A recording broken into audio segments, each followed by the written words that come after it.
মানুষের মস্তিষ্ক কি কখনো বুড়ো হয়? মানুষ বুড়ো হয়, কিন্তু তার মস্তিষ্ক, সেটা কি বয়সের সঙ্গে সঙ্গে বুড়ো হয়?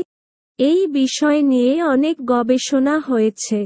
হার্ভার্ড নিউরোলজিস্ট লে এইচ সমারভিল জার্নাল নিউরনে এই বিষয়ে একটি নিবন্ধ লেখেন। তিনি বলেন, মানুষের মস্তিষ্ক 10 বছরের মধ্যে পূর্ণ আকার ধারণ করে, কিন্তু যে নিউরন দিয়ে মস্তিষ্ক গঠিত, সেগুলো এরপরও পরিবর্তিত হতে থাকে। সূত্র, দ্য নিউ ইয়র্ক টাইমস, 21শে ডিসেম্বর 2016। যখন মস্তিষ্কের বিভিন্ন অংশের মধ্যে নতুন নতুন সংযোগ স্থাপিত হয়, তখন পার্শ্ববর্তী নিউরনগুলোর মধ্যে সংযোগেরও কাটছাঁট হয়। এই পুনরাকৃতি ধারণ প্রক্রিয়ার গতি শেষ পর্যন্ত কমে আসে। এটা মস্তিষ্কের পরিণতি প্রাপ্তির লক্ষণ।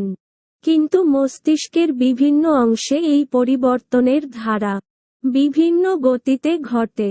মস্তিষ্কের ফ্রন্টাল লোবের এমআরআই স্ক্যানে দেখা গেছে, বয়স বাড়ার সঙ্গে সঙ্গে মস্তিষ্কের পুনর্বিন্যাসের গতি কমে যায়, কিন্তু ফ্রন্টাল লোবে, এমনকি 30 বছর বয়সেও নিউরনের নতুন নতুন সংযোগ সৃষ্টি হয়।